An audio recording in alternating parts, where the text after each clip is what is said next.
Hello, my dear.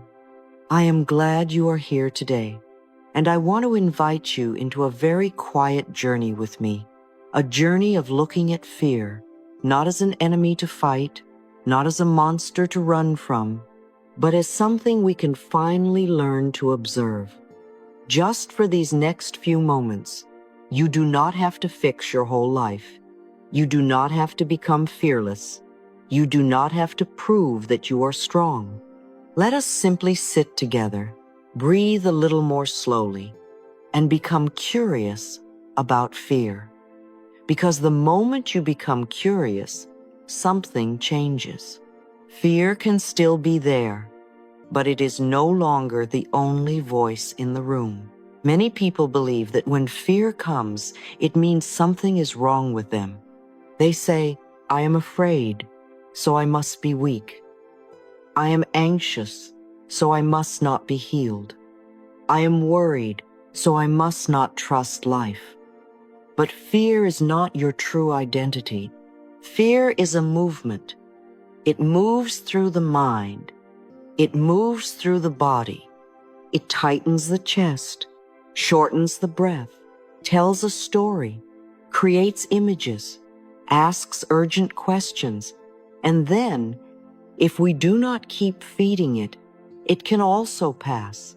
You are not the fear itself. You are the one who can notice fear. And that one little difference is the beginning of freedom. You may have noticed this in your own life. One small thing happens. A message is late, a bill arrives, someone speaks in a strange tone, the future feels unclear, and suddenly the mind creates a whole movie. It says, "Something bad is coming. I will be left behind. I cannot handle this. I am not safe." And the body believes the movie for a while. The heart beats faster, the stomach tightens, the shoulders rise. You may want to control, explain, run away, check your phone, ask someone for reassurance, or disappear into busyness. Fear is very clever.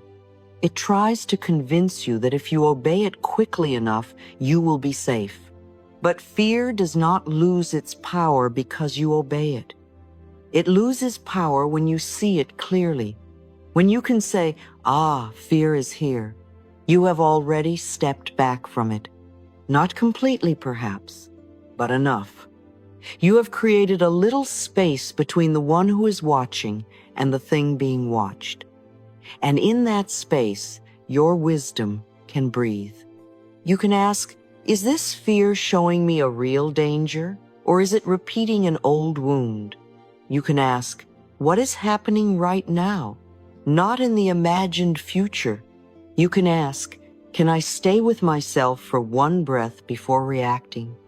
Let this be the first gentle thought today. I observe my fear, and I remember that I am larger than it. You do not need to repeat it many times. Just let it be a quiet reminder. You are larger than the wave that moves through you. You are larger than one anxious story. You are larger than one frightened morning. Fear may visit, but it does not own the house. Fear has many familiar shapes. There is the fear of death, which is one of the deepest human fears. It is not only fear of the body ending, it is also fear of losing control, fear of the unknown, fear of not having lived fully, fear of leaving things unfinished, fear of discovering that life is more fragile than the mind wants to admit. This fear can make us cling to certainty, cling to plans, cling to people, cling to routines, as if holding tightly can stop the mystery of life.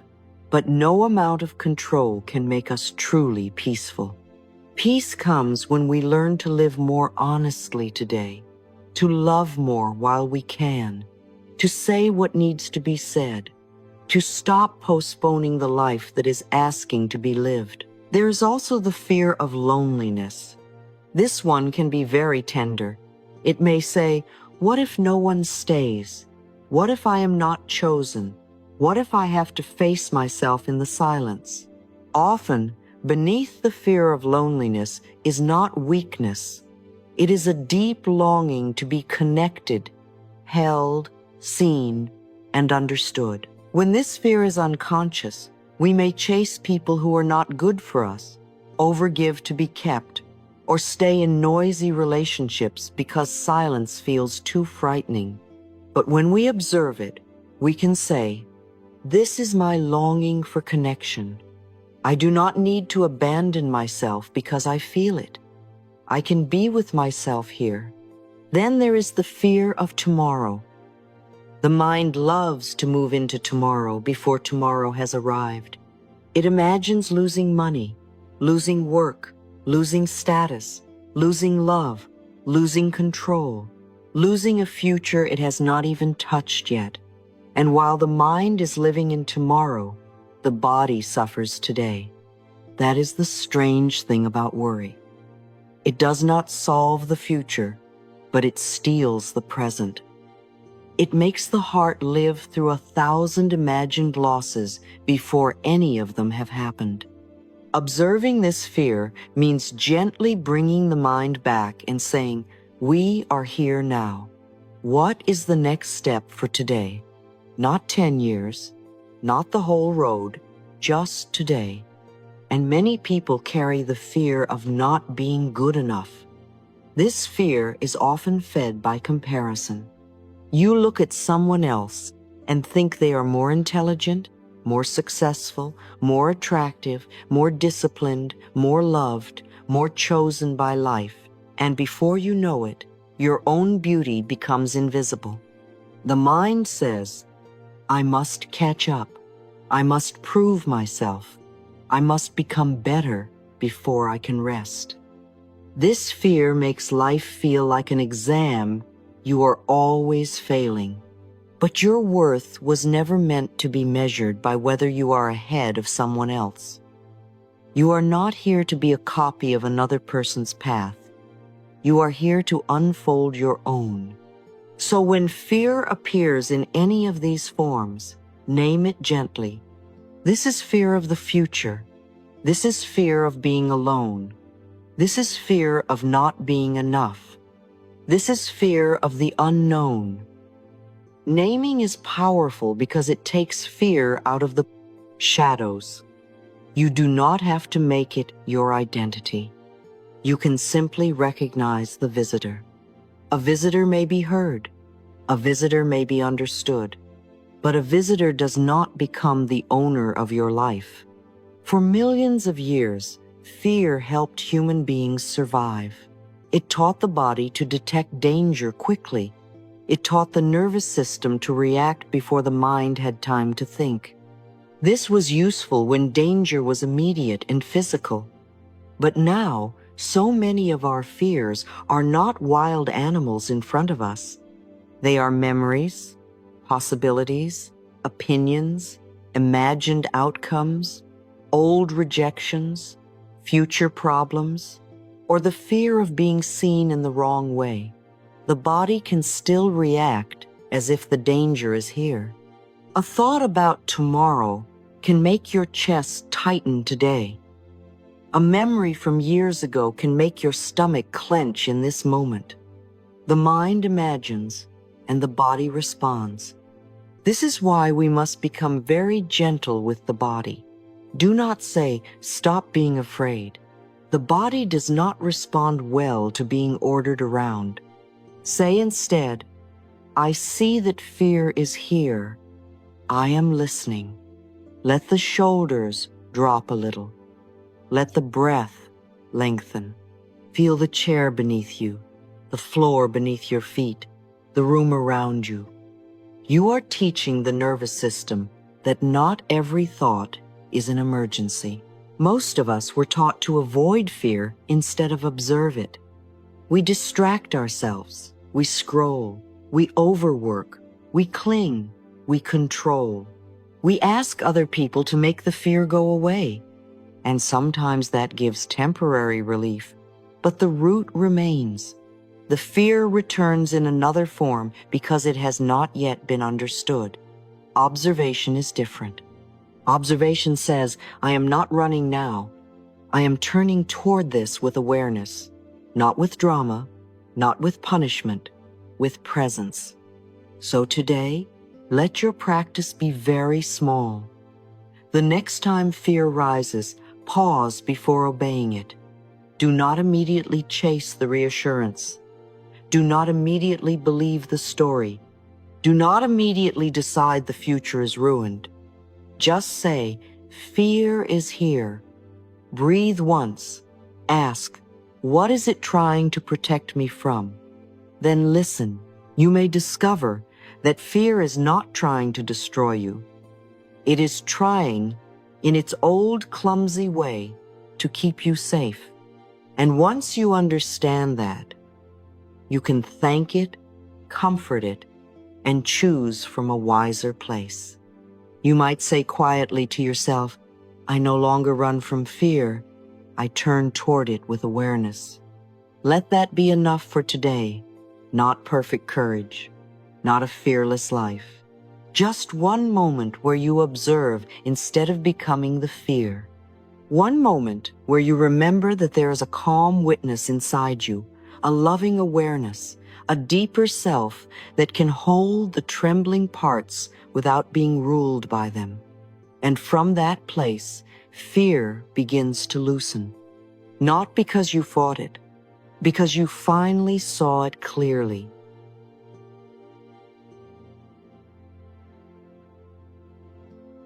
Now let us go a little deeper into fear, not by repeating what someone else has said about it, not by collecting more beautiful ideas, but by meeting fear in the only place where it can truly be understood, inside your own body, inside your own mind, inside the living moment where it appears. You can read many books about fear. You can listen to teachers speak about fear. You can memorize sentences about courage, peace, awareness, and healing. And all of that can be helpful. It can give language to what you feel. It can open a door. But there comes a point when second-hand understanding is not enough.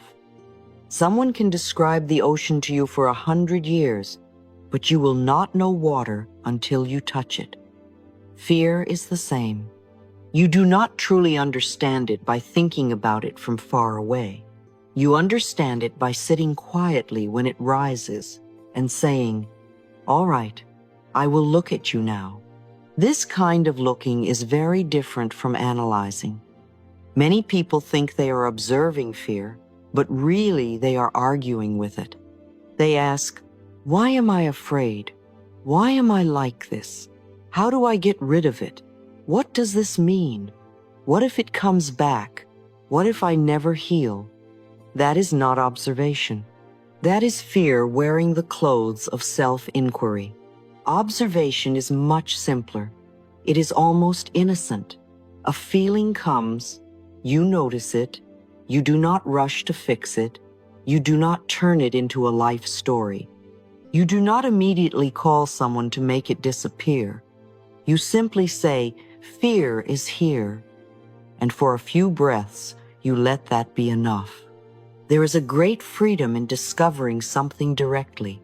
You are no longer only repeating a method. You are no longer trying to be a good spiritual student. You are not saying the right words so you can feel more advanced. You are meeting what is true in you. If fear is tight in the chest, you feel the tightness. If fear sits like a stone in the stomach, you notice the stone.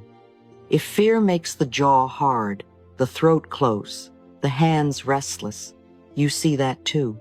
No drama is needed. No performance is needed. You are not trying to impress life with how well you observe. You are simply learning to stay. And this is where pure observation begins. It is not cold. It is not distant in an unloving way. It is spacious. Imagine watching a cloud move through the sky. You do not run after it. You do not push it. You do not say, this cloud should not be here. You watch. You let it have its shape. You let it move. Fear can be seen like that. not because it is meaningless, but because it is moving. It is not the entire sky of your being. It is an inner weather pattern passing through awareness. When you see fear in this way, it does not have the same authority. It may still be uncomfortable, but it is no longer the whole truth of you. You might quietly remind yourself, I discover the truth of fear by observing it directly within myself. Let that be a simple thought, not a task. The truth of your fear is not always found in a long explanation. Sometimes it is found in noticing. My chest tightens when I imagine being rejected. My stomach pulls in when I think of money. My throat closes when I need to say no. My hands shake when I do not know what will. These little observations are powerful. They tell you where life is asking for love, not where you have failed. One of the most helpful things you can do is slow down before naming the feeling too quickly. The mind loves labels. It says, this is anxiety, this is fear, this is anger, this is panic. And sometimes labels help. They give you a first step. But if you stop at the label, you may fall into an old story. The word anxiety may bring a whole identity. The word fear may make the body believe something terrible is happening. So after you name it, go beneath the name. What is the actual sensation? Where is it? Does it move? Is it hot, cold, heavy, sharp, empty, buzzing? Does it have a rhythm? Does it feel like pressure, like fog, like a knot, like trembling, like a wall? You see, when you experience the sensation directly, fear becomes less mysterious. It stops being an enormous invisible monster and becomes something your awareness can hold. A tight chest, a fast heartbeat, a warmth in the face, a heaviness behind the eyes, a pulling in the belly. These sensations may be uncomfortable, but they are not your enemy. They are the body speaking. And when you listen without judgment, the body does not have to shout so loudly. Try this when fear comes. Instead of immediately saying, I am afraid, pause and ask, what am I sensing? Feel the feet. Notice the breath. Let the eyes soften. You might find that the feeling has a texture.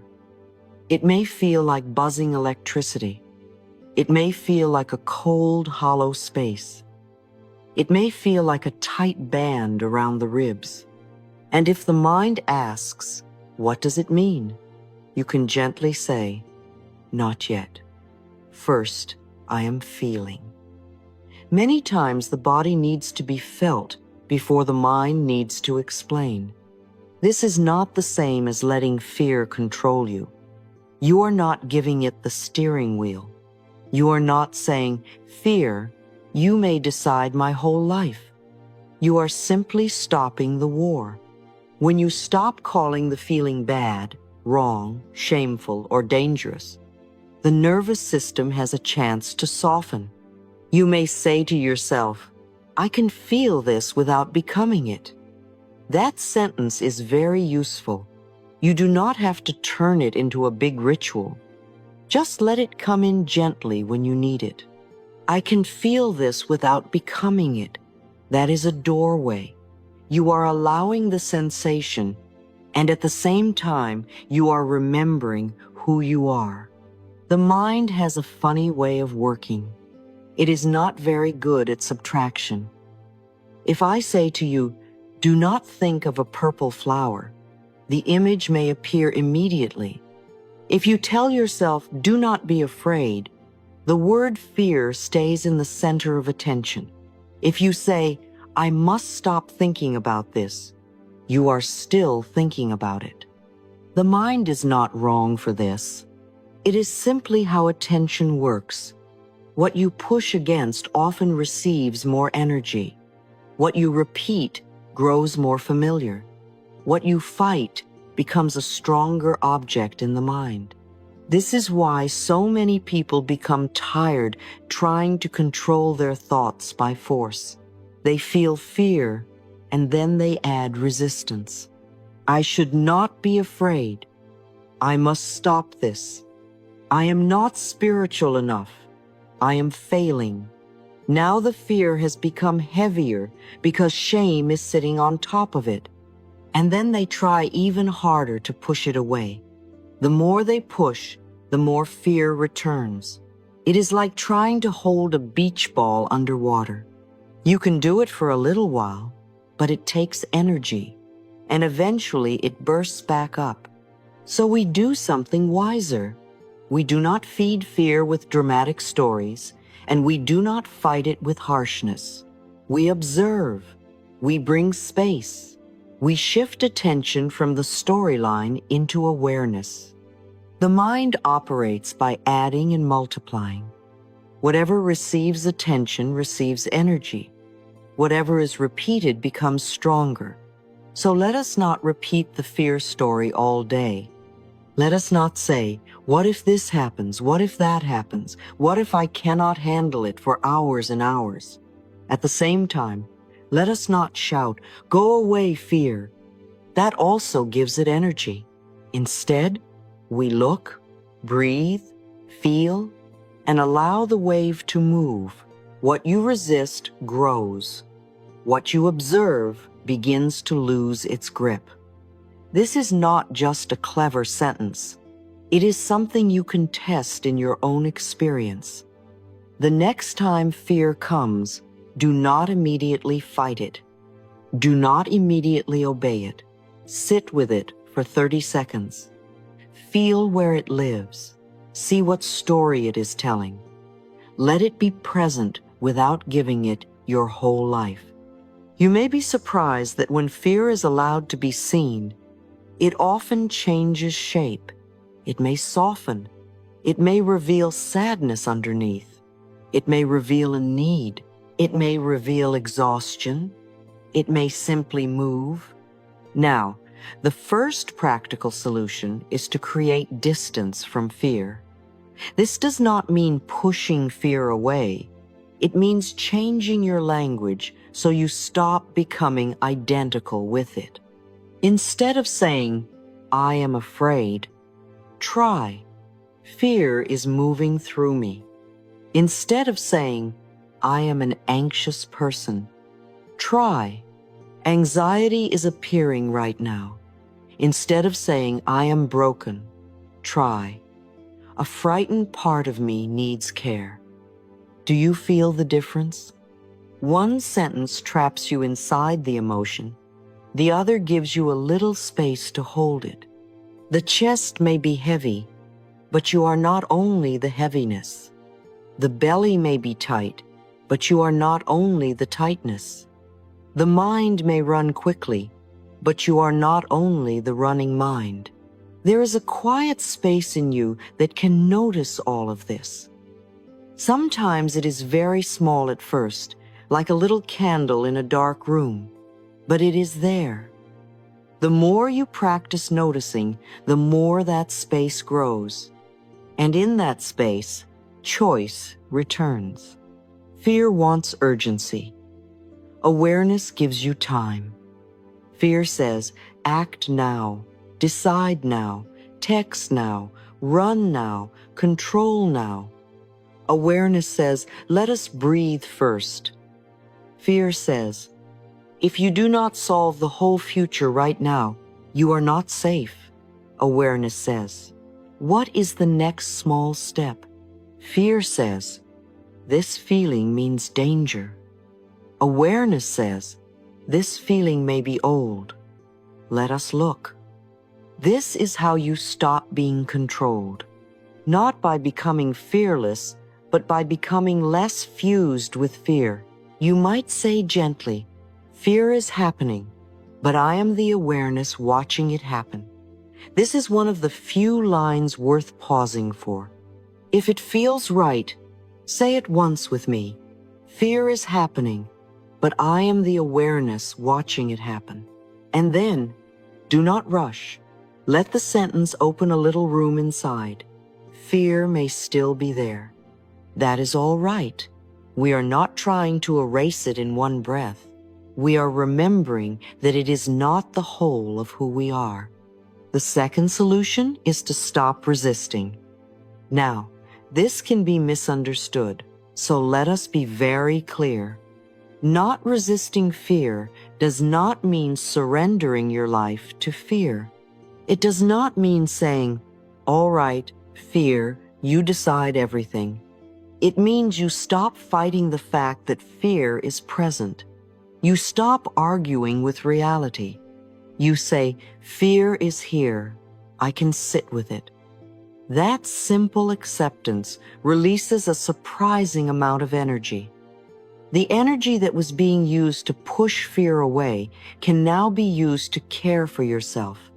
When you tell yourself, "Do not be afraid," the body may feel pressured. It may think, "Now I am afraid and I am wrong for being afraid." But if you say, "All right, fear is here. Let me make space around it," the body receives a different message. It hears, "I am not being attacked for what I feel." That is healing. Fear is often a childlike part of us. It does not calm down because we yell at it. It calms down when it feels accompanied. You can sit with fear the way you might sit with a nervous child. You do not give the child the keys to the car. You do not let the child make all the decisions. But you also do not lock the child outside the house. You sit beside her. You say, "I see you. I know you are frightened. We will breathe together." That is the energy we bring to fear. Firm, kind, present. Not indulgent. Not violent. Present. The third solution is to bring fear back to the body instead of letting it live forever in the head. Fear in the head becomes endless. The mind can create 1,000 questions. What if I lose everything? What if they leave? What if I fail? What if I get sick? What if I am too late? What if I never become who I want to be? One question becomes another, and soon you are not living in the room you are sitting in. You are living in an imagined future, having imagined conversations, solving imagined disasters with real tension in your body. So ask, where is this fear in my body? That question brings you out of the movie and into the present. Is it in the chest, the throat, the stomach, the jaw, the back? The hands? Place a hand there if you can, not to force it away, just to make contact. Breathe slowly. You might say, "I am here. You are safe right now." Not safe forever, not safe in every imagined scenario, just safe right now. The body can understand right now. The body can soften in right now. The future is too large for the nervous system. The present moment is something it can touch. If fear is in the chest, breathe as if the breath is moving around it. If fear is in the belly, let the belly be held by your hand. If fear is in the throat, soften the tongue, relax the jaw, swallow gently. The body does not need philosophy first. It needs safety, warmth, contact, breath, time. Sometimes, after a few moments of this, the story loses intensity. The fear may still have a message, but it no longer feels like a storm taking over the whole sky. The fourth solution is to ask what fear is protecting. This question changes the conversation. Instead of seeing fear as an enemy, you begin to see it as a misguided guardian. Fear of losing a job may be trying to protect stability. Fear of being alone may be trying to protect the need for connection. Fear of failure may be trying to protect dignity. Fear of being judged may be trying to protect belonging. Fear often has a loving intention wrapped in a painful method. So ask it, what are you trying to protect me from? Then wait.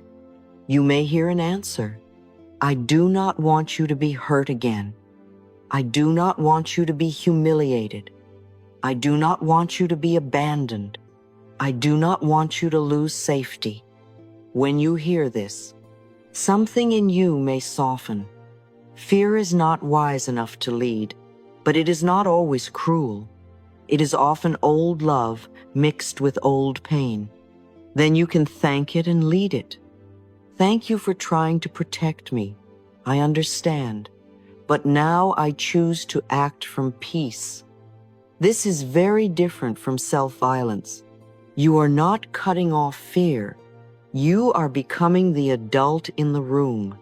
You are saying, I hear the warning, and I will decide with more wisdom. That is mastery, not suppression, not obedience. Mastery. The fifth solution is to move from control into presence.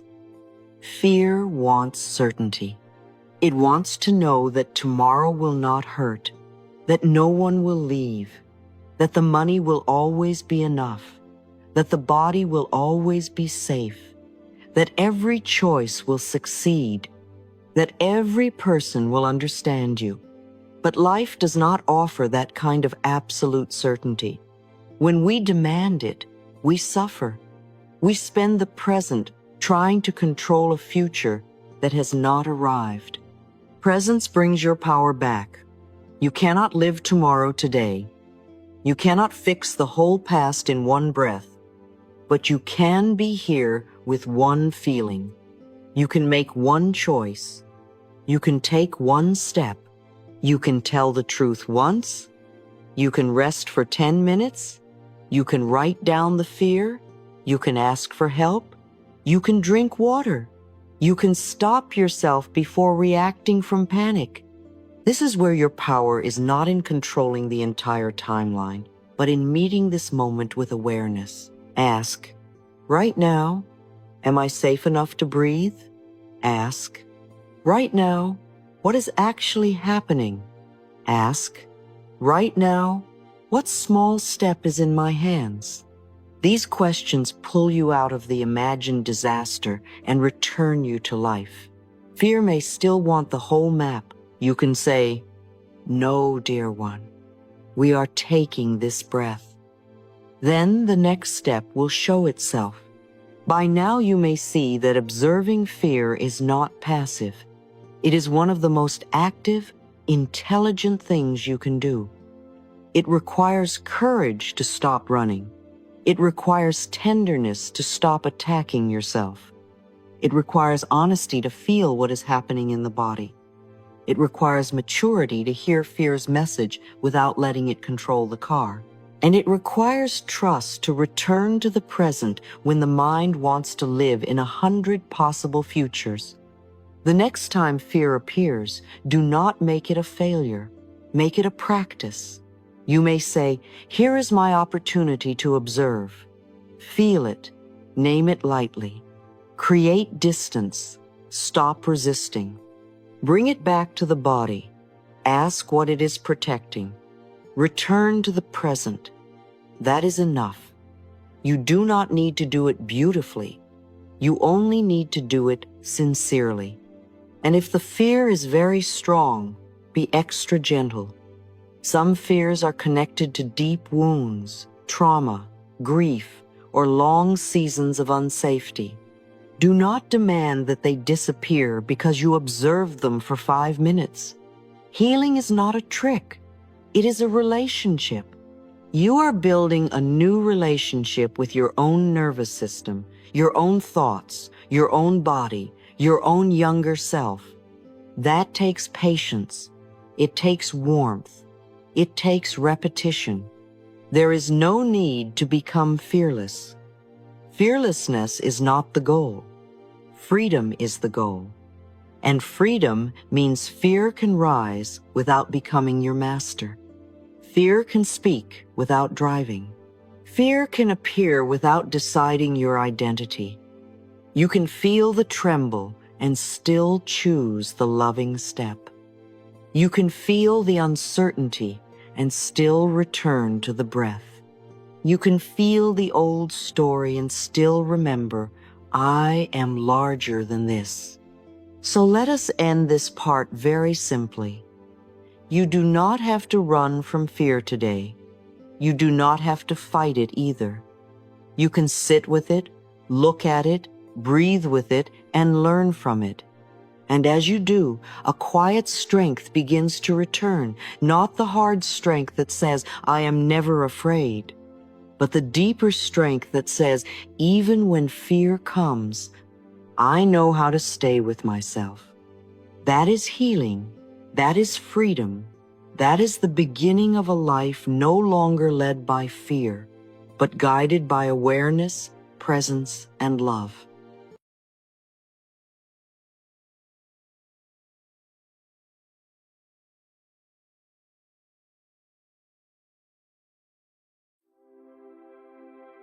Hello, my dear. I am so glad you are here with me today. I want you to take a soft breath before we begin, because this subject may touch something very tender inside you. Over the years, many people have come to my workshops, sat in front of me with tired eyes and brave little smiles, and said, Louise, why does life keep hurting me? Why do I keep meeting the same pain in different forms? Why do I heal one thing and then another thing rises? Why does my heart feel so exhausted from trying to be strong? And when I hear that, I never think, oh, this person is weak.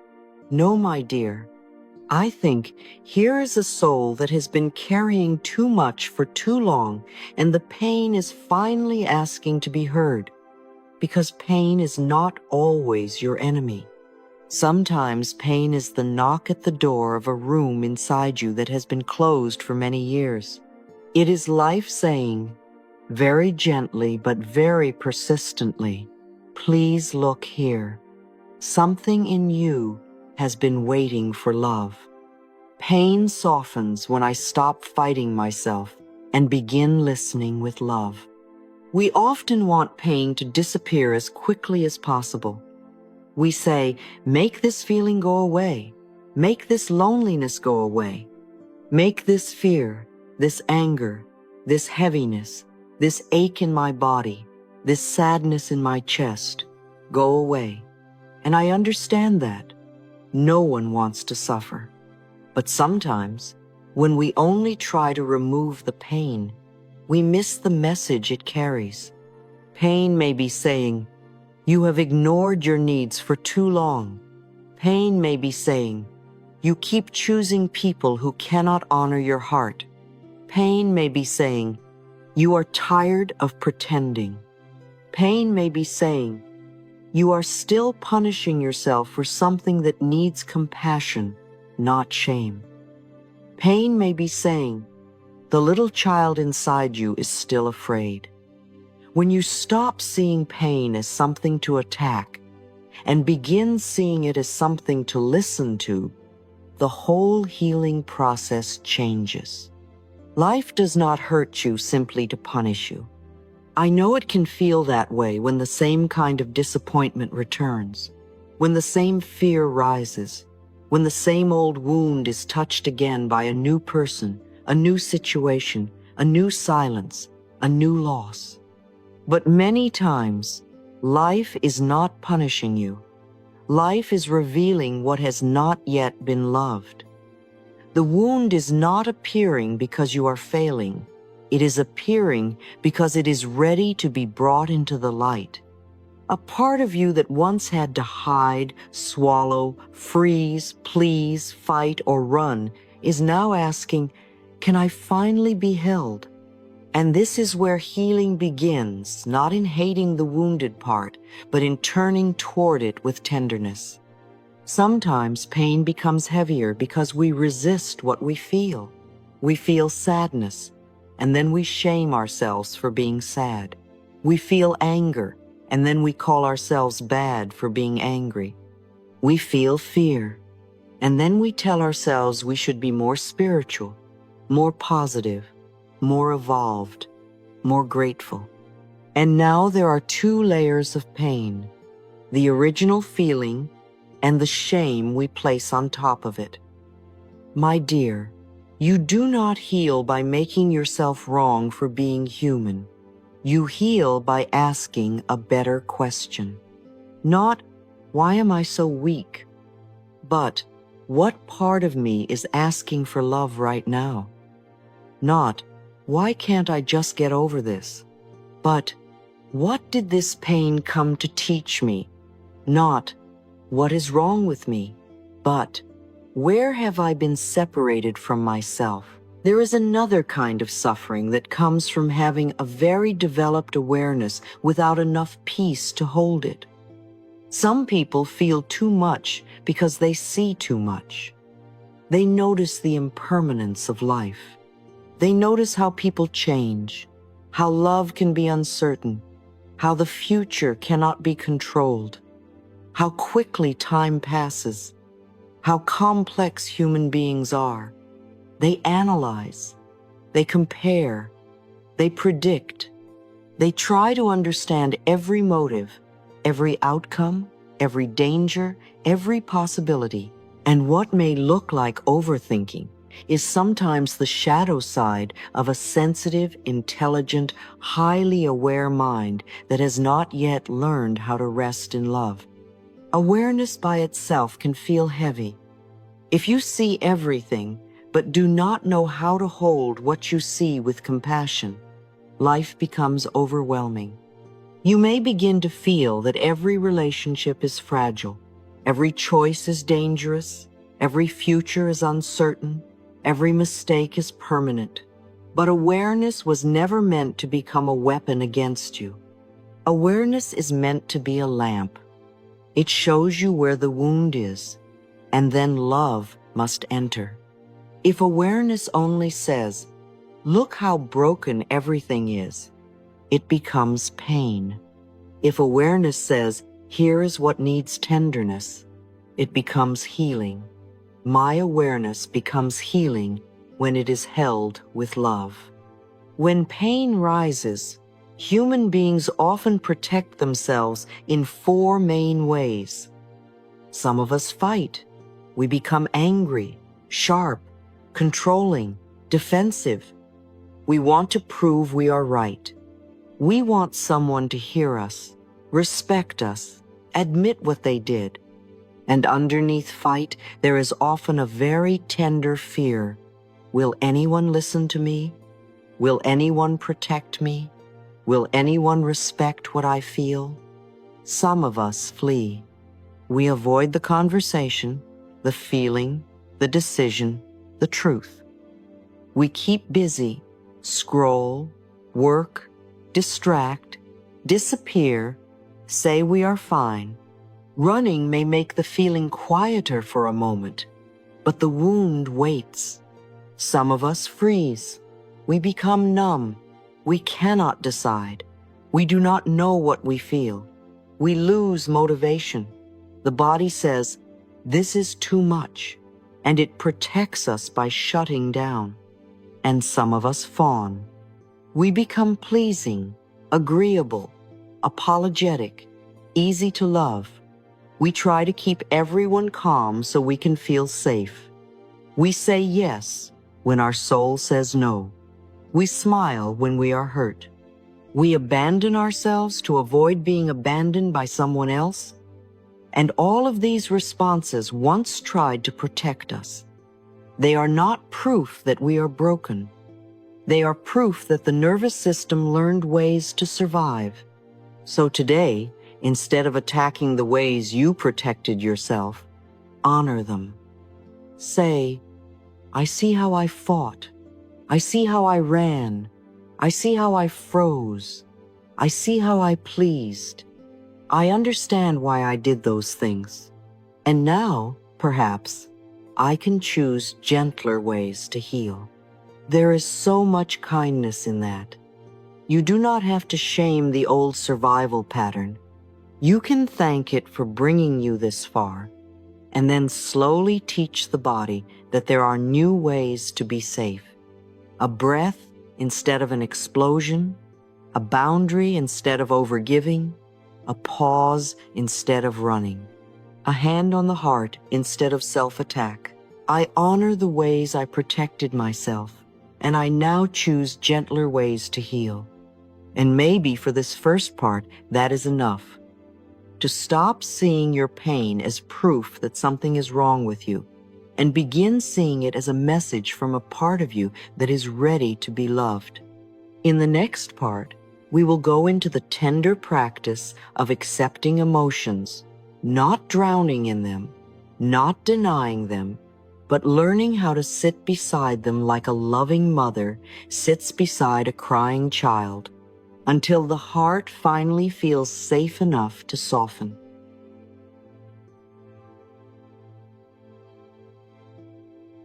There is a very gentle truth I want you to understand, my dear. Accepting your emotions does not mean letting your emotions control your life. This is where many people become frightened of feeling. They think, if I allow myself to feel anger, I will become angry forever. If I allow sadness, I will drown in it. If I allow fear, it will take over me. But that is not what acceptance means. Acceptance means you stop fighting the fact that a feeling is here. You stop turning the feeling into an enemy. You stop adding shame on top of pain. You simply say, something in me is angry. Something in me is sad. Something in me is afraid. And in that little moment of honesty, the emotion no longer has to scream to be noticed. You can say, I am angry, without hurting anyone. You can say, I am sad, without becoming sadness itself. You can say, I feel anxious, without believing that anxiety is a prophecy. This is such an important distinction. You are not the emotion. You are the loving awareness that can hold the emotion. You are the space in which the feeling is moving. And when you give a feeling space, it can begin to move. A feeling that is denied does not disappear. It goes deeper. It may go into the body as tension. It may come out later as sharp words. It may become exhaustion, resentment, overthinking, or a pattern you do not understand. But a feeling that is allowed can finally begin to soften. So the practice is simple, but very deep. Name it. Place a hand on your heart. Breathe. Say, I am safe to feel this. This feeling is allowed to move through me, not stay forever. Move through me. You are not inviting the feeling to build a house in your body. You are opening the door so it can pass. You might say, anger is here, grief is here, fear is here, loneliness is here. Notice how different this feels from saying, I am broken. You are not broken. You are feeling. And feelings, when met with love, can become messengers instead of prisons. Now, emotions do not usually explode out of nowhere. This is something we must understand with compassion. You are not suddenly angry for no reason. You are not suddenly crying because you are weak. You are not suddenly anxious over a small thing because you are dramatic. Often, the small thing is only the last drop, and the heart has been carrying many drops for a long time. A little dismissal here, a little silence there, a need you ignored, a boundary you did not speak, a hurt you laughed away, a truth you swallowed, a sadness you postponed. And then one more little thing happens and the whole body says, I cannot hold this anymore. Think of water dripping onto stone. One drop does not change the stone. Two drops may not seem to matter. But if water falls in the same place again and again, over time, even stone begins to change. The same is true inside us. One careless comment may not break you. One delayed message may not break you. One moment of being overlooked may not break you. But repeated pain, repeated abandonment of yourself, repeated swallowing of truth, repeated fear, repeated criticism, these create grooves in the nervous system. So when the last drop comes, the reaction may look larger than the event, but it is not only about the event, it is about everything underneath it that has been waiting to be seen. This is why it is not helpful when someone says, "Why are you reacting like that?" It is not a big deal. Perhaps to them, it looks small, but inside you, it touched a whole history. It touched the place where you have been ignored before. It touched the place where you have tried too hard before. It touched the place where you felt unseen, unsafe, unchosen, unprotected, unimportant. And healing does not come from arguing about whether the last drop was big enough. Healing comes from turning inward and asking, what has been accumulating inside me? What have I not allowed myself to feel? What did I need to say earlier? Where did I abandon myself before I reached this moment? My emotions make sense when I understand the story beneath them. When you understand the story beneath the emotion, you stop calling yourself too sensitive. You stop saying, "What is wrong with me?" You begin to say, this feeling has roots, and roots can be tended. You can go back, not to live in the past, but to understand the pattern. Maybe your anger is asking for a boundary. Maybe your sadness is asking for comfort. Maybe your anxiety is asking for safety. Maybe your resentment is asking you to stop saying yes when your soul means no. Maybe your numbness is asking for rest. Every emotion becomes more understandable when you stop looking only at the surface. And then we must look at something very honest. Many people keep hurting because they are trying to heal pain with the same pattern that created it. They try to heal fear with control. But the more you control people, outcomes, timing, and the future, the more frightened the body becomes. Control says, "I must hold everything together, or I will not be safe." And that sentence keeps fear alive. Control may give temporary relief, but it does not create true peace. True peace comes when you learn to return to yourself, breathe, take the step that is yours, and release what does not belong in your hands. Some people try to heal low self-worth with self-criticism. They think, if I criticize myself enough, I will improve. If I shame myself enough, I will become better. If I punish myself enough, I will not make the same mistake again. But a soul cannot bloom under constant attack. A child does not become safe because you yell at her. A flower does not grow because you insult the soil. If the voice inside you is cruel, even your healing becomes another wound. You do not become your best self by hating the self you are today. You become new through love, truth, patience, and consistent care. And many people try to heal hurt through avoidance. They do not speak, they do not feel, they do not look. They say, "I am fine," but the body knows. They keep busy, they scroll. They work, they become useful, they laugh it off. They tell themselves it was not that bad, and perhaps this helps for a little while. Avoidance can make the pain quieter for a moment, but what is avoided does not vanish. It waits. It returns as anxiety. It returns as resentment. It returns as exhaustion. It returns as a repeated relationship pattern. It returns as a body that is always tense. It returns as a sudden reaction that seems too big for the present moment. So we must choose a new way. I cannot heal pain with the same patterns that created it. I cannot heal fear with more control. I cannot heal shame with more self-attack. I cannot heal hurt by abandoning myself. I need a gentler way, a wiser way, a more loving way. This is not weakness. This is maturity.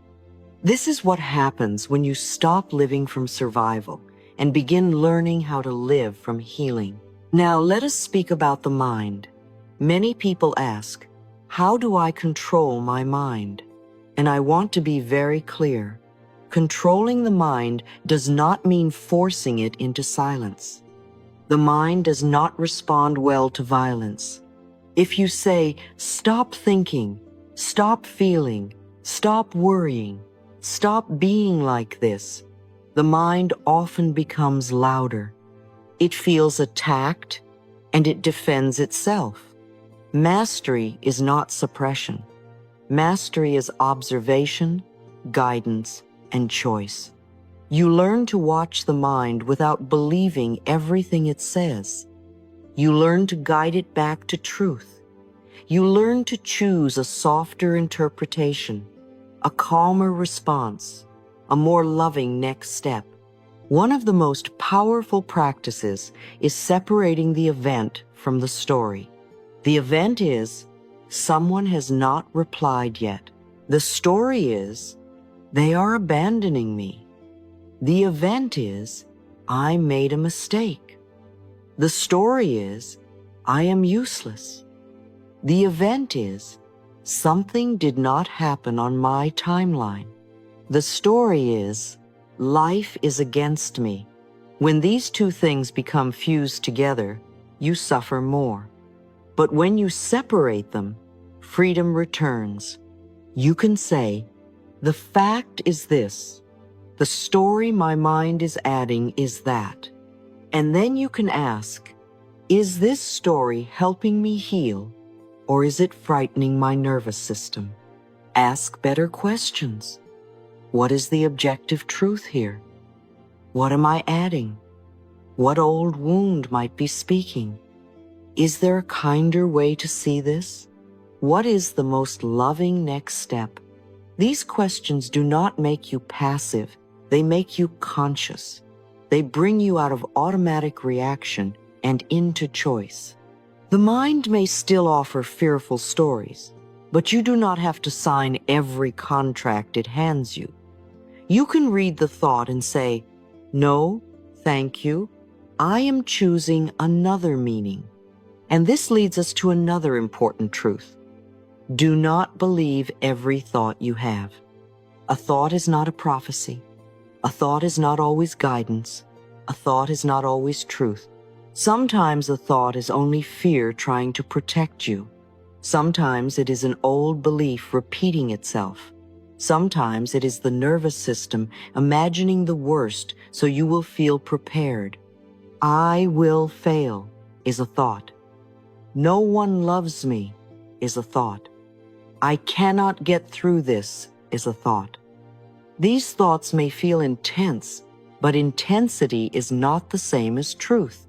You can notice a thought without obeying it. You can say, this is a fearful thought.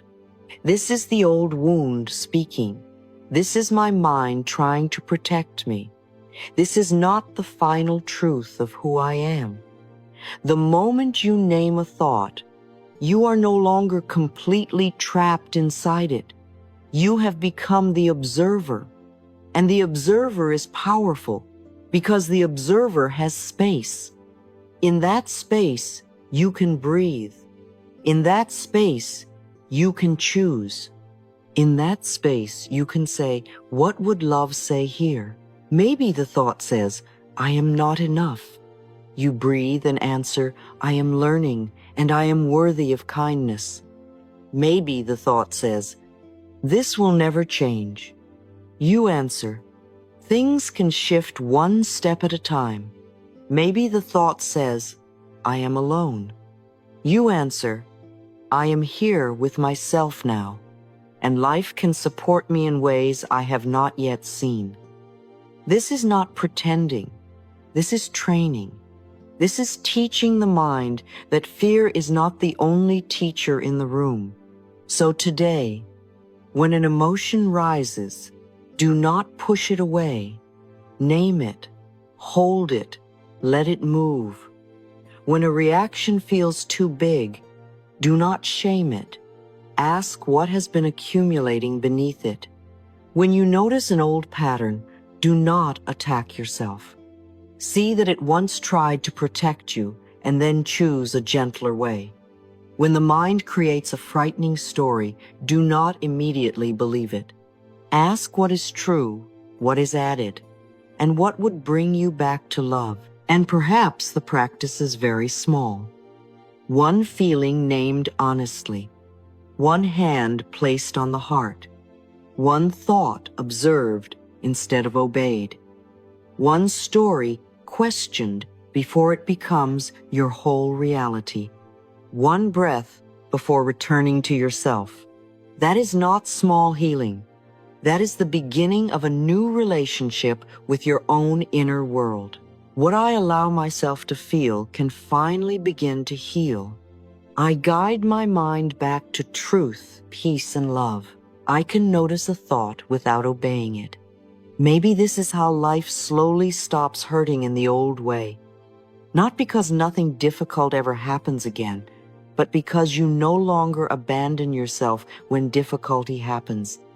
You listen sooner. You soften sooner. You question fear sooner. You choose love sooner.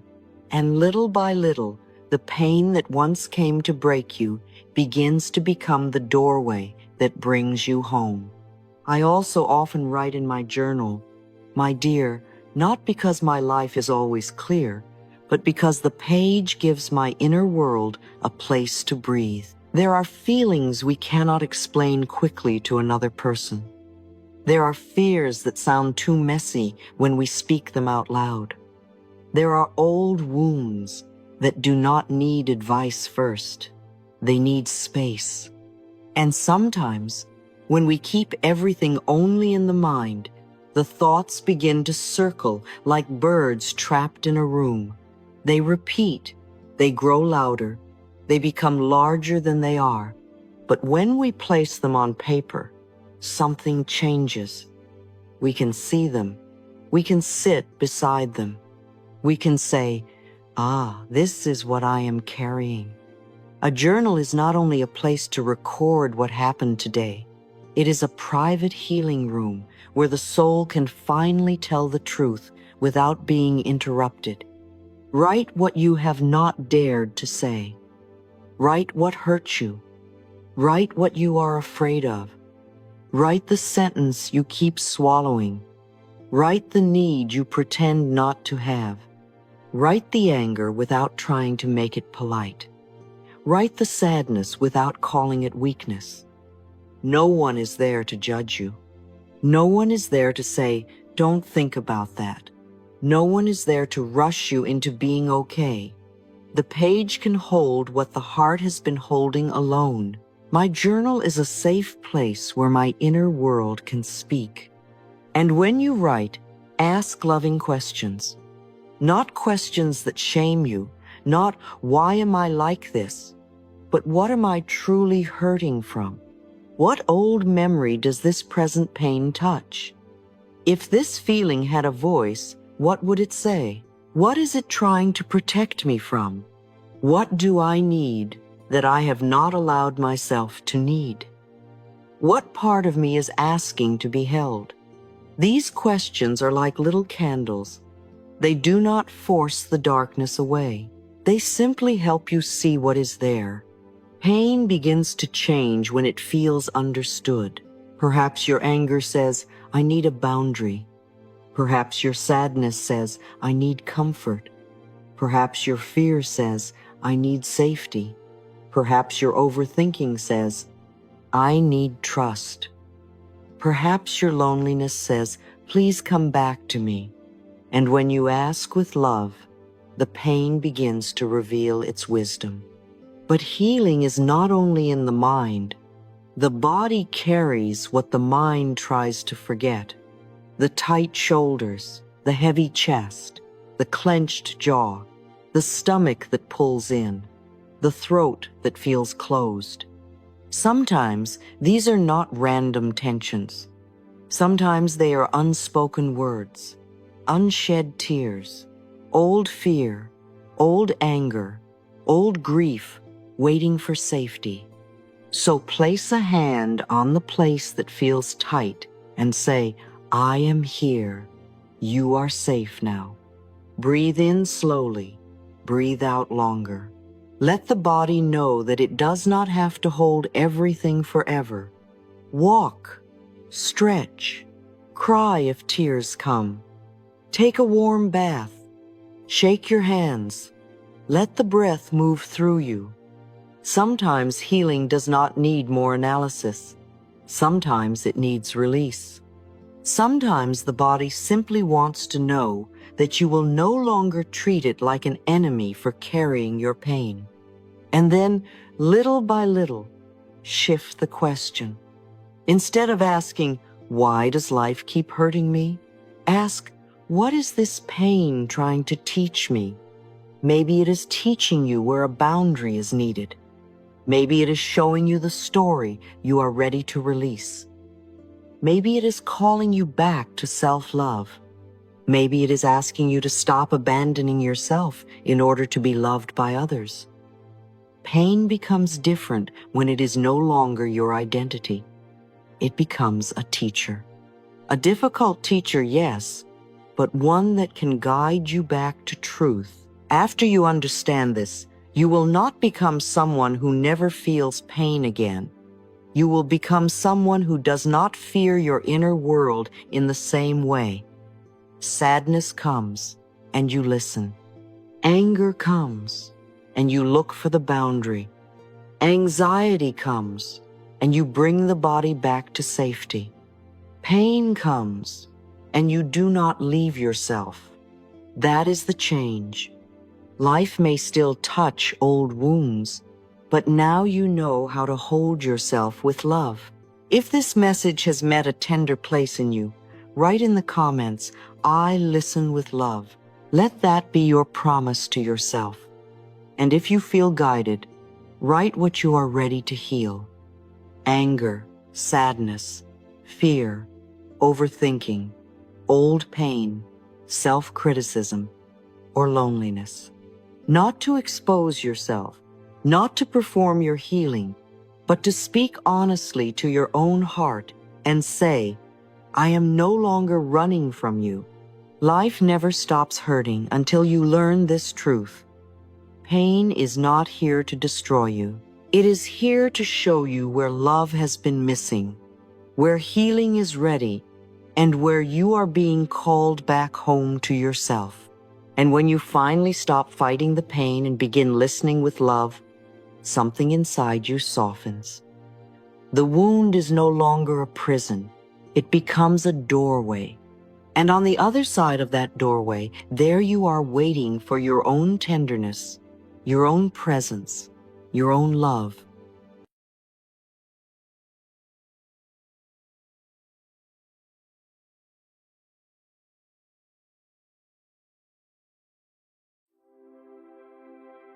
There is one truth, my dear, that may feel a little uncomfortable at first, but it can set you free when you really let it enter your heart. The moment you choose yourself, you do not push love away. You stop sending out the energy that says, please choose me because I have not chosen myself yet. And this is such a deep shift. Many people are afraid that if they choose themselves first, they will become selfish, cold, distant, or unloving. But choosing yourself first does not mean you stop caring about others. It means you stop betraying yourself in order to be cared for. It means you stop giving away your time, your tenderness, your body, your peace, your attention, and your emotional energy to prove that you are worthy of staying in someone's life. It means you come back to the quiet center inside and say, I matter too.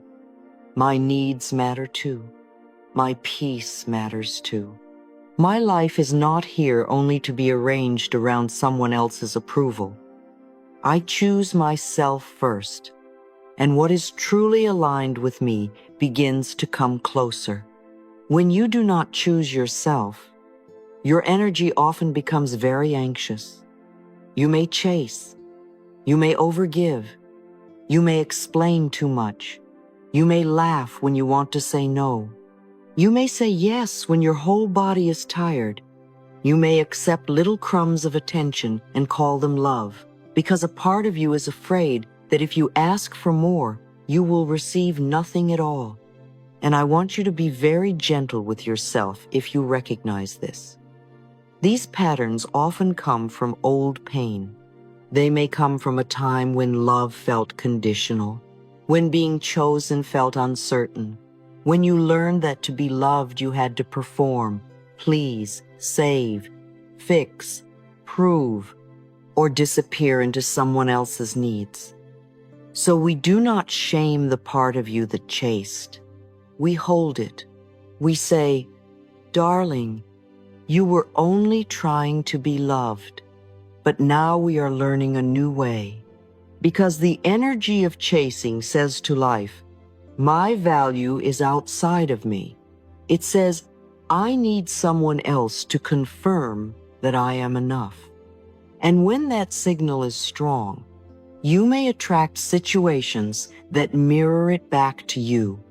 People who are inconsistent, people who take more than they give, people who enjoy your availability but do not honor your heart, people who come close when they need you and pull away when you need them. Life becomes a mirror, not to punish you, but to show you where you are still not giving yourself the value you keep begging others to give. Life mirrors the value I first give to myself. This can be painful to see, but it is also empowering. Because if life is a mirror, then you are not helpless. You can begin changing the reflection by changing the way you stand before it. Instead of asking only, why do they treat me this way? Ask, where am I treating myself this way? Where do I ignore my own needs? Where do I make my time too available? Where do I silence my truth? Where do I keep choosing people who do not choose me with clarity? Where do I call anxiety passion? Where do I call overgiving love? These are not questions to make you feel guilty. They are questions to return your power to you.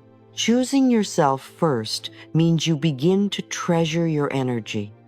You realize that your attention is not something to scatter everywhere.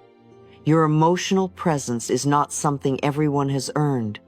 Your time is not an endless supply that others may use without gratitude. Your heart is not a waiting room for people who are not sure whether they value you. When you choose yourself, you begin to ask, does this nourish me? Does this honor my peace? Does this help me become more myself, or does it make me disappear?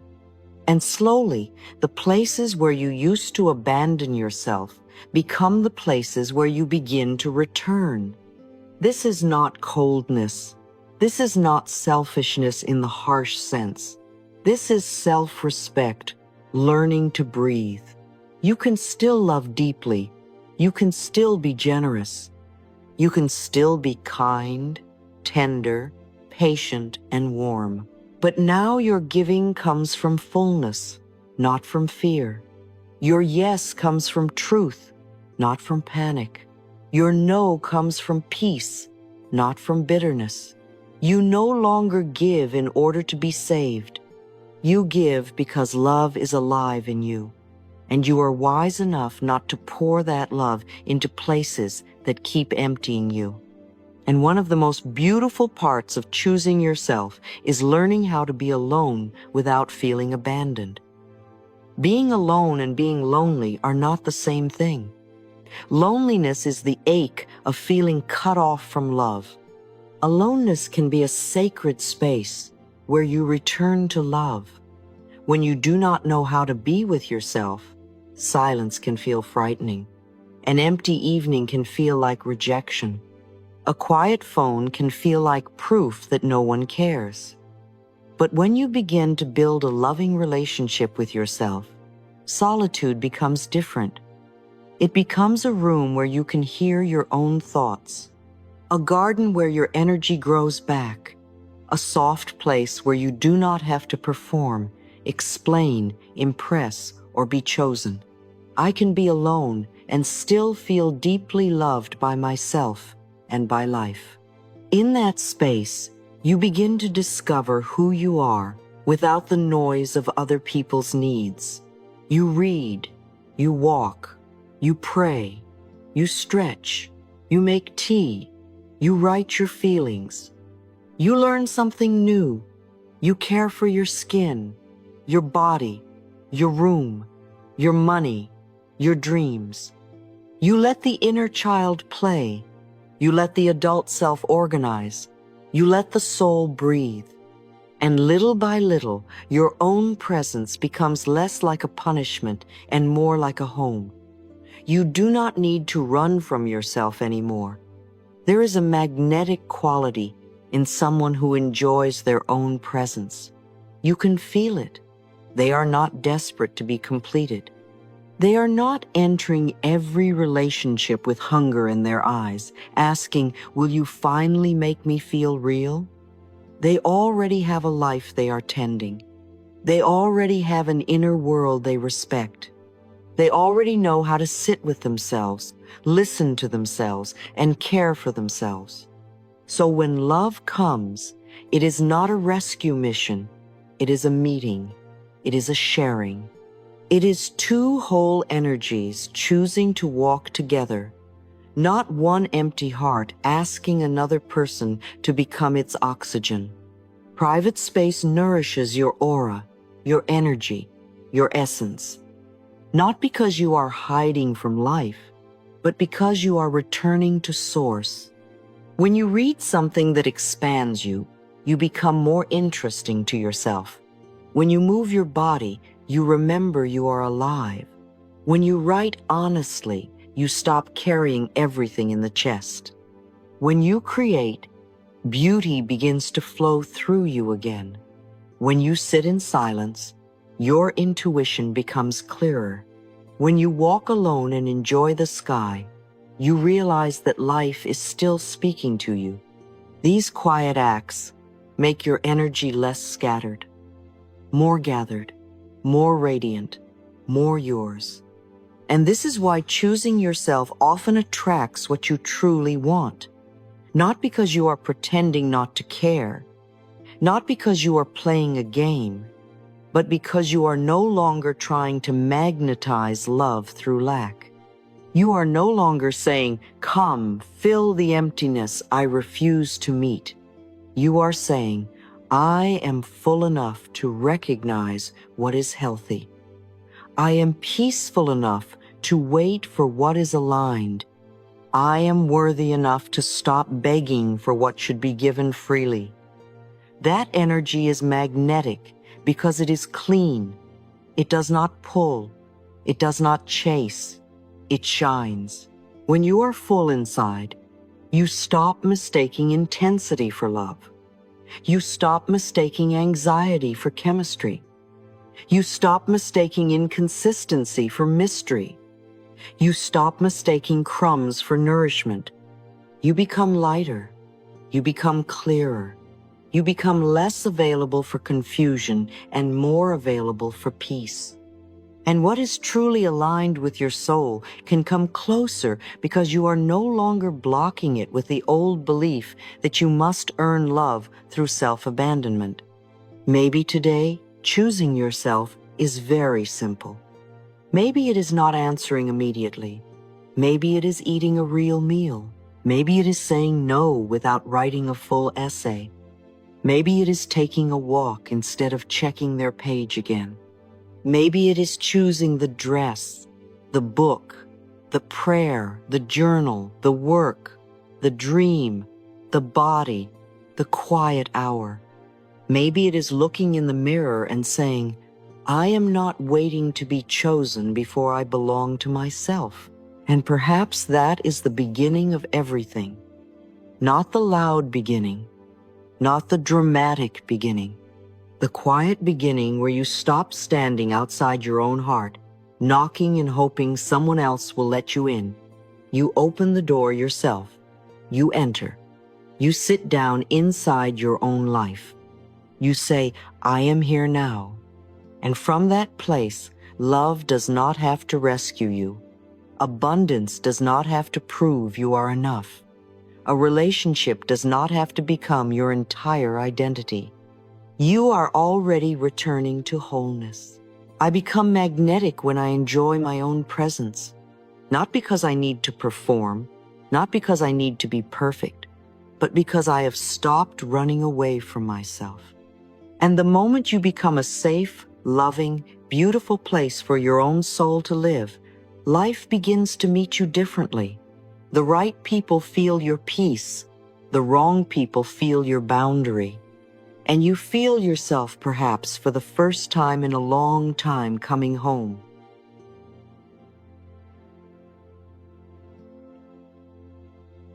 I want to share something personal with you, my dear. For a long time, many of us did not know we were living in a role.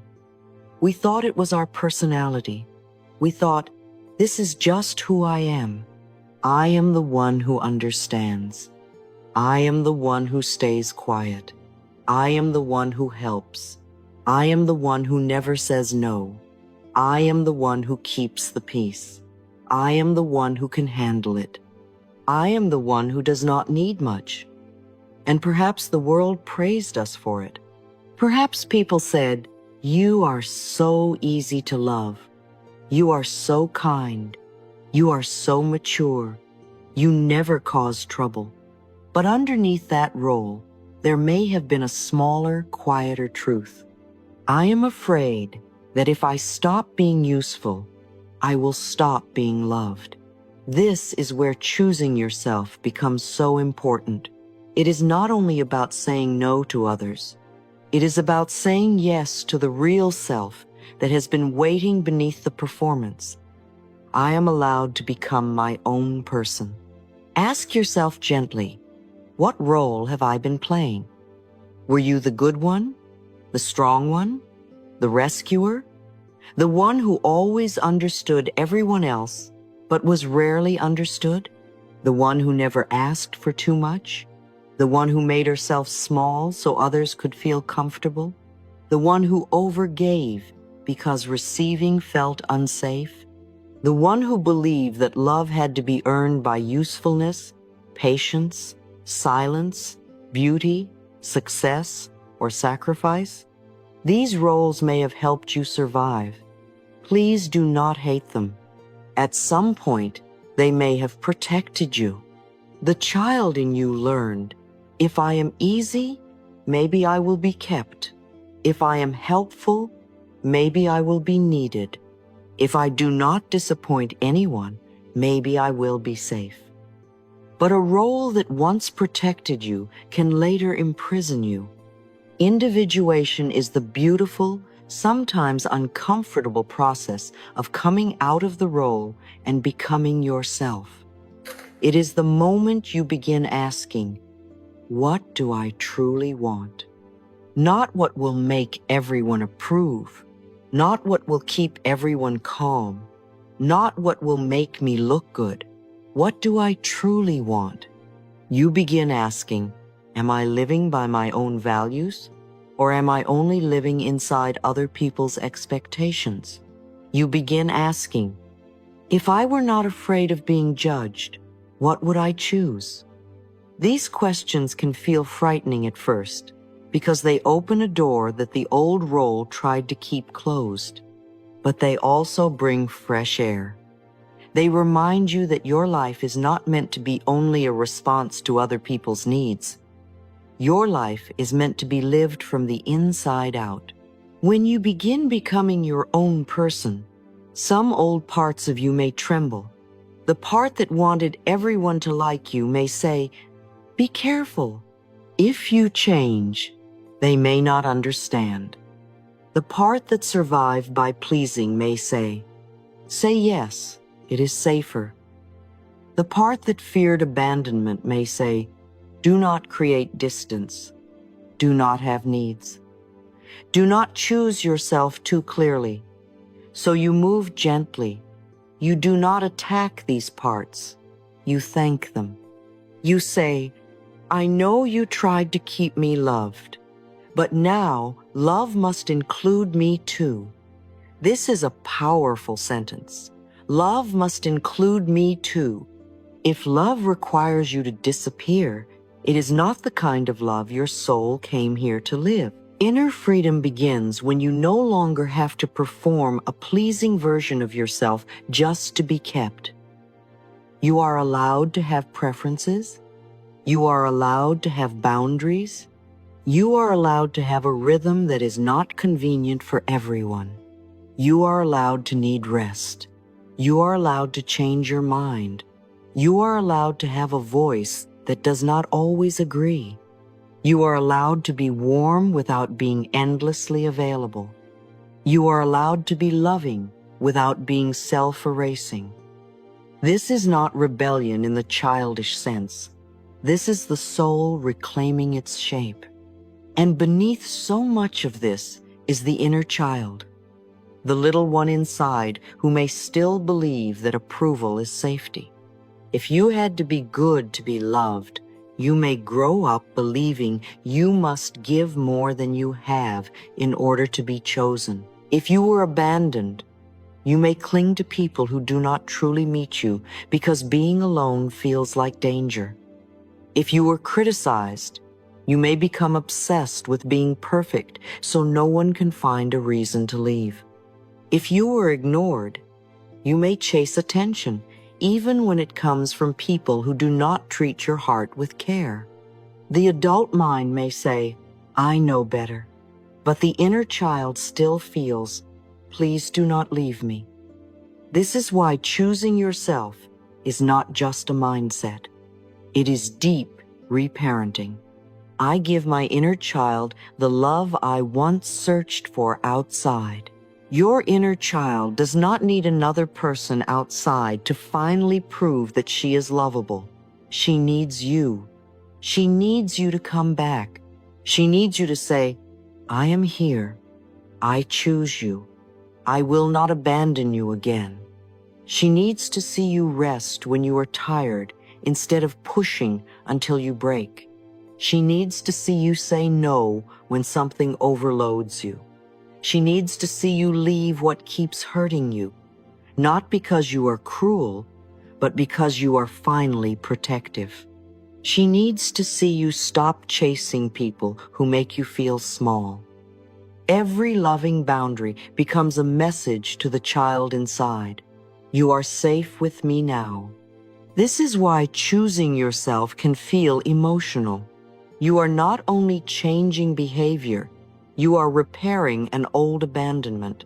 Every time you choose yourself after years of self-betrayal, a younger part of you exhales.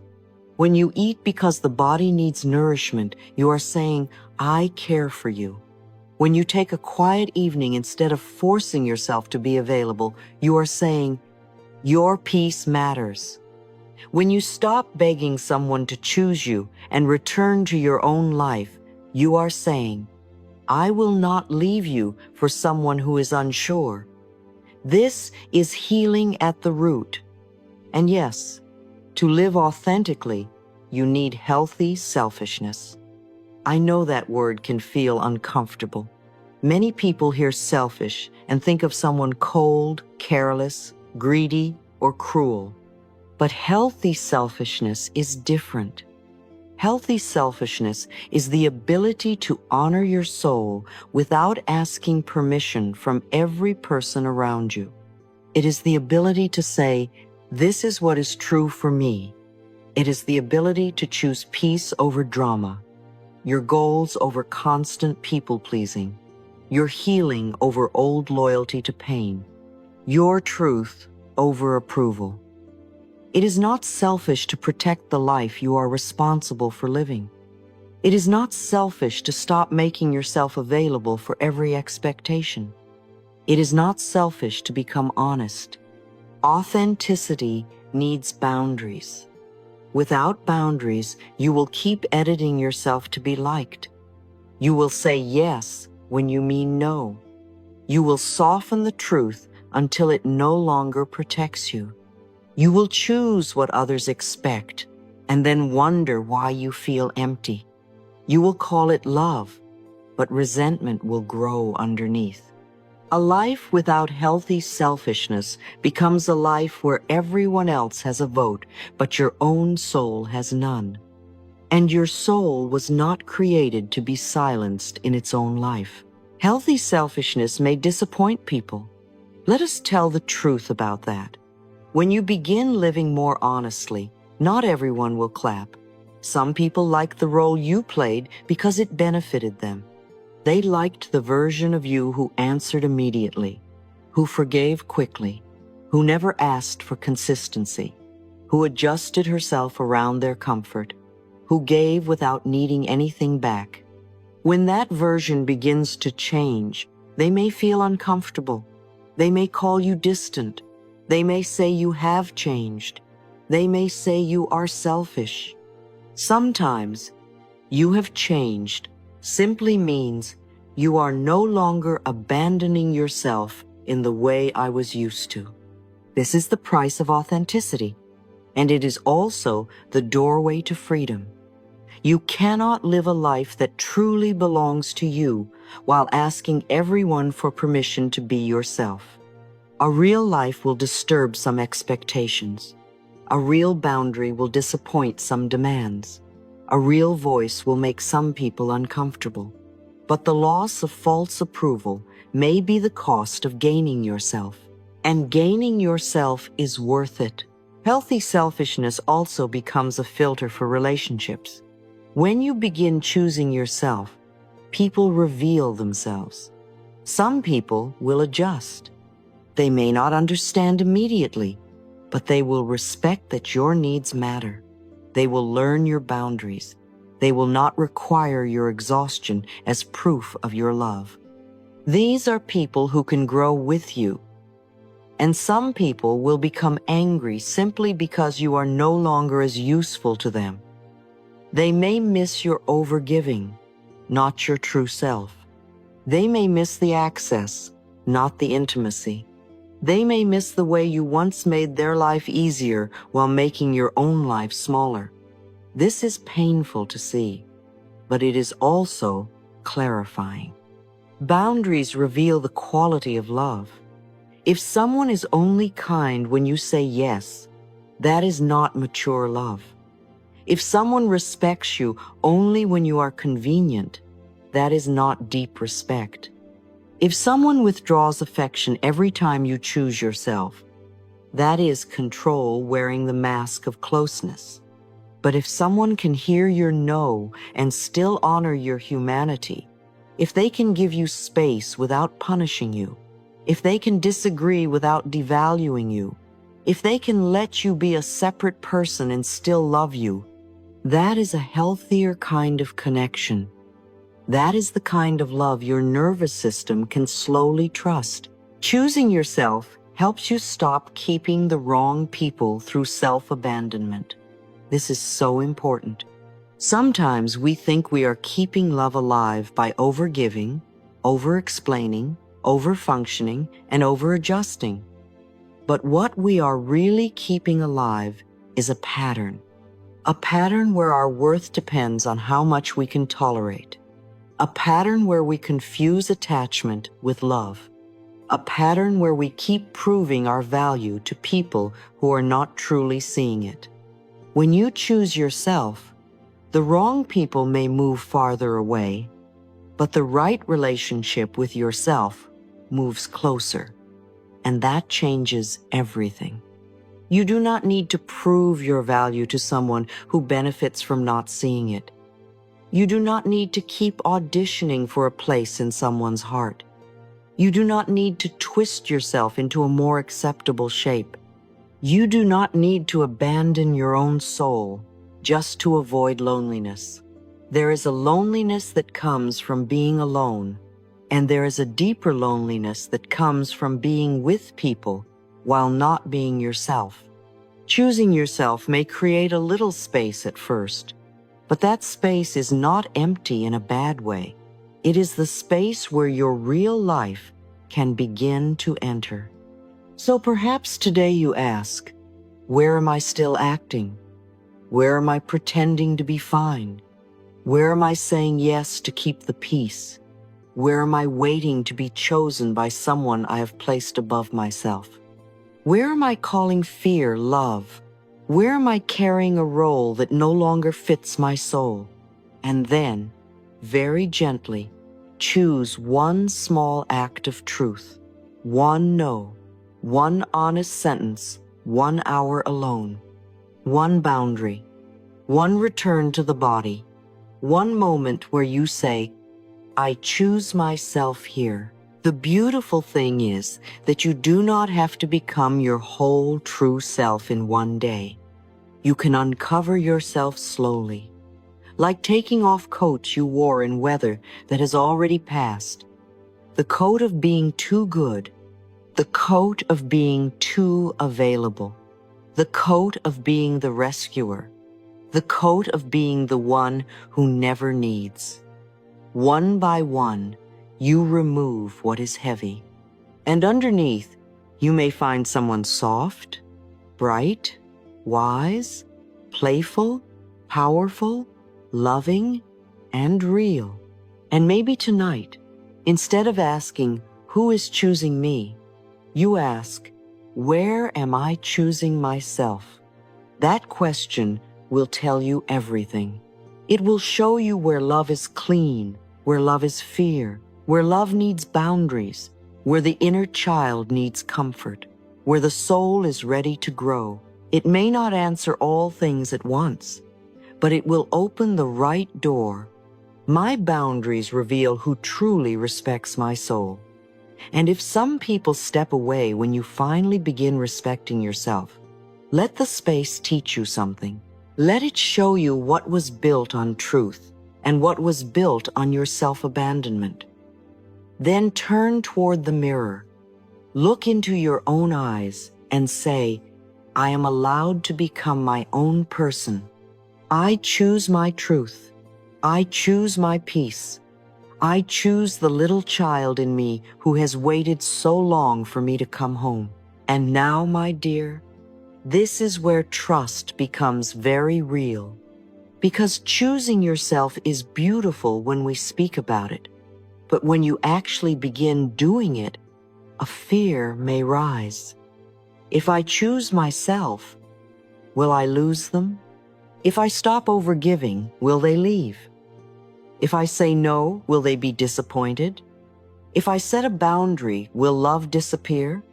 If I stop chasing, will nothing come back? And I want you to hold that fear gently. Do not shame it. It comes from the part of you that once believed love had to be earned by self-abandonment. But the universe has a deeper truth for you. What is truly meant for you will not require you to disappear in order to keep it. Yes, you may lose some people when you begin choosing yourself, but often what leaves when you respect yourself was not really nourishing your soul. It may have been attached to your availability, your silence, your overgiving, your fear of saying no, and that can hurt. It can feel like loss. But sometimes life clears space not to punish you, but to protect you. A door closing is not always rejection. Sometimes it is mercy. Sometimes it is the universe saying, darling, This room was too small for the person you are becoming. The right love will not ask you to abandon yourself. The right opportunity will not require you to live in constant exhaustion. The right relationship will not make you erase your needs to prove your devotion. What is meant for me will not require me to abandon myself. So let us make this practical. For the next 24 hours, stop overgiving. Just for one day, before you help, before you answer, before you rescue, before you say yes, pause and ask, do I truly have the energy for this? If the answer is no, practice a calm sentence. I can't do that today. I need some time. I'm not available right now. You do not need to decorate your boundary with guilt. A short, peaceful answer is enough. Then create one appointment with yourself and honor it. 1 hour to read, walk, study, care for your skin, pray, meditate, write, stretch, create, or simply sit with yourself. Put it in your day as if it matters, because it does. Do not cancel on yourself for something that is not truly urgent. Every time you keep an appointment with yourself, your inner world learns, I matter too. Then do mirror work. Look into your own eyes and say, I choose you today. I love you. I am staying with you. If it feels awkward, breathe. If emotion rises, let it rise. That awkwardness is not failure. It is simply a part of you learning to receive love without needing someone else to deliver it first. And finally, write your new standards. Finish these sentences. I no longer accept. I am worthy of. I choose. Make it real, not vague, not only spiritual. I no longer accept one-sided love. I am worthy of consistency. I choose peace over chasing. I choose rest when I am tired. I choose relationships where my soul can breathe. This is how energy changes, not only through thought, but through visible devotion to yourself. You choose yourself in your calendar, your words, your body, your boundaries, your silence, your standards, and slowly, life begins to meet the new version of you, the one who no longer begs to be chosen, because she has finally chosen herself.